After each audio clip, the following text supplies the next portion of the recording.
Владата и собранието кои го имаат мнозинството можат повторно да го изменат законот за помилување, чии одредби беа укинати од Уставниот суд, само треба да го посакаат тоа, изјави синоќа во топ тема на Телма председателот на Македонскиот центар за европско образование.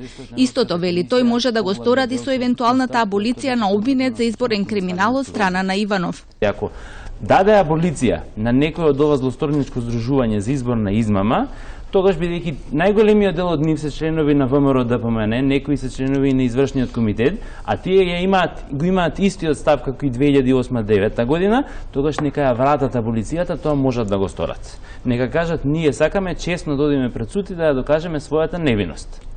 Со реакција по вчерашната одлука на судот, денеска се јави и поранешниот председател на Уставниот суд Бранко Наумовски, кој вели дека е горд што не е судија во овој состав на судот. Овие судии се срам за судството. За нив нема државен и јавен интерес, тие одработуваат некаков долг. За нив е најважен личниот интерес и интересот на врхушката. Наумовски тврди дека укинувањето на одредбите итно му требаше на Груевски за евентуално негово аболирање. Смета и дека по изборите, ако ги добие повторно истата партија, ќе следи иницијатива за укинување на специјалното јавно обвинителство, за да може да бидат спасени сите кои би биле обвинети или осудени за изборни манипулации. Од Transparency International пак му испратиле писмо на Иванов, кого го потсетуваа дека со потпишувањето на бројни меѓународни документи, државата се обврзала да ги гони сторителите на изборен криминал, а не да ги помилува. Чувствуваме дека имаме обврска да го повикаме да се воздржи од користење на тоа право и се надеваме дека нема да посегне по него и дека ќе остави институциите да го завршат тој дел од работата. И либерал-демократите го повикаа Иванов да се изјасни дали ќе биде директниот и последен соучесник во уривањето на уставниот поредок. Дали е подготвен дефинитивно да ја заземе својата улога на джелат на државата или ќе постапи по логиката на правото и правдата?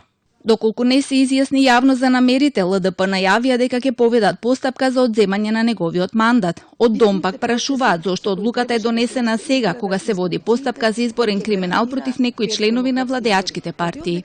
Зарем тоа не е индиректно признание од власта дека се навистина направени изборни нерегуларности и изборен криминал во изминатите изборни циклуси?